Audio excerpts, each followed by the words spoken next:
Hi, I'm Dr. Eleanor Bryant, Associate Professor of the Psychology of Health and Wellbeing and co-lead of the Bradford Mental Health Research Centre at the University of Bradford. And I'm Dr. Ruth Wadman, Associate Professor in Children and Young People's Mental Health and the Academic Lead of the Bradford Mental Health Research Centre. We know that more children and young people are experiencing challenges with their mental health.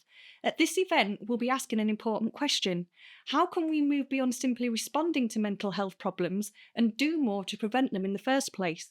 We'll start by exploring the work of the Bradford Mental Health Research Centre, understanding what helps and what doesn't help when it comes to mental health challenges in children and young people. Using data from Bradford Research, we'll uncover patterns in young people's mental health and, crucially, the factors that protect our children and young people's mental health. We'll also be exploring the roles that families, schools, communities, and services can play in helping young people thrive.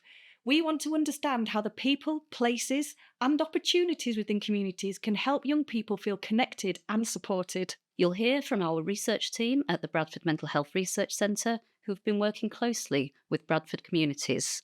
And importantly, we want to hear from you, your questions, your priorities, our community. Join us for the event of Children and Young People's Mental Health, Why Prevention Matters, as part of the University of Bradford's 6 Decades lecture series. It's on Wednesday the 23rd of September at 1 p.m. at the University of Bradford. It's a hybrid event, so can be attended online or in person. Book your place online. We hope to see you there.